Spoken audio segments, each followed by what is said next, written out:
નમસ્કાર, આપ જોઈ રહ્યા છો spark today news. Padra Jambusar highway 4 lane કામગીરીમાં વડુ ગામ નજીકના ખેડૂતોએ વિરોધ કર્યો છે। ખેડૂતોને જમીનનું વળતર કે જમીન સંપાદન કરવામાં નહીં આવી હોવાથી ખેડૂતોએ વિરોધ કર્યો છે। ખેડૂતોની વહારે પૂર્વ ધારાસભ્ય જશપાલસિંહ પઢિયાર સહિતના અગ્રણીઓ આવ્યા છે।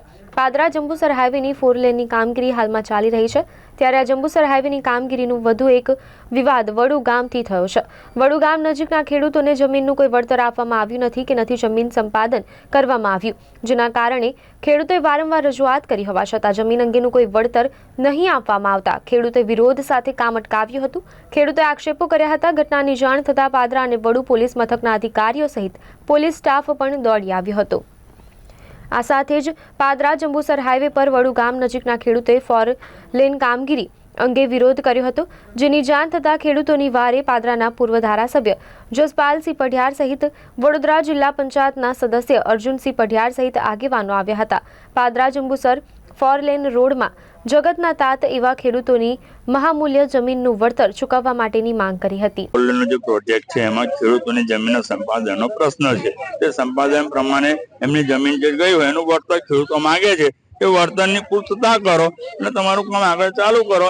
ક્યાંય વિકાસના કામમાં અવરોધ ખેડૂતોને બનવું જ નથી। ખેડૂતો આજે તૈયાર છે કે અમારા વળતરની અમને વળતર આપો ને વિકાસનું કામ ચાલુ થવું જોઈએ। એ વાત સાથે જગતનો ખેડૂત કાલે વેઠતો આવ્યો તો આજે વેઠતો છે ને ભવિષ્યમાં વેઠતો જ રહેલો છે।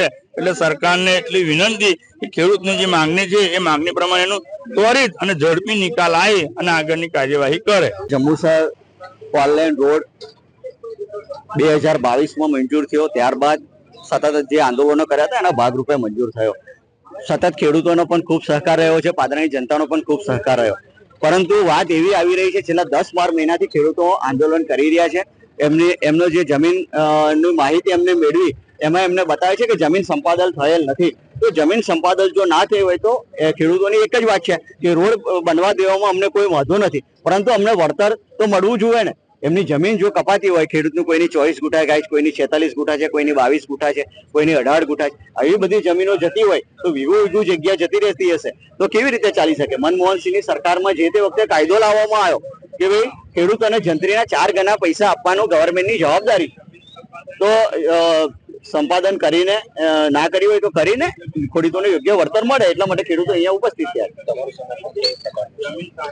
એક જ વાત છે, ખેડૂતોની પણ એક વાત છે કે રોડ તો અમે પણ ઈચ્છીએ છીએ કે રોડ બનવો જોઈએ, પરંતુ અમને અમારી હક જે જમીનનો હક છે ખેડૂતોનો એ મળવો જોઈએ, એ ખેડૂતોની એ માંગ છે।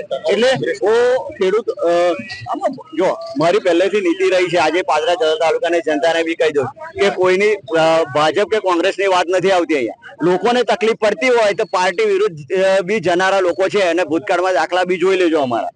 એટલે પાર્ટીના અહીંયા કઈ એ નથી। આજે મારી તાલુકાની જનતા છે એના માટે અહીંયા ઉભો છું। પાર્ટી ને રાખવા હોય તો રાખે, ના રાખવા હોય તો ના રાખે, એનો કોઈ ઇસ્યુ નથી। પાદરા જંબુસર હાઈવે રોડ જે ચાલુ રહ્યું છે કામ હયાતમાં, તેનો અમારો વિરોધ એટલો જ છે કે અમારું પહેલું જમીન સંપાદન કરીને પછી કામ કરો। અત્યાર સુધી અમને કોઈ બાપ દાદા વખતથી કે જ્યાંથી દેશ આઝાદ થયો ત્યાંથી અત્યાર લગી કોઈ જાતનું વળતર અમને ચૂકવવા નથી આવ્યું કે અમે 7/12 કે માપની સીટમાં કોઈ પણ જગ્યાએ એક પણ ગુઠા સંપાદન જણાતું જ નથી અમે। અને કલેક્ટર સાહેબ જમીન સંપાદન વિભાગનો પણ જવાબ છે કે એનું કોઈ સંપાદન જણાતું નથી। કેટલા ખેડૂતો છે અહીંયા તો સાહેબ કેટલા 150 ખેડૂતો છે। આખા પાદરા તાલુકાની વાત કરું છું। મારું નામ પ્રતાપસિંહ પઢિયાર છે।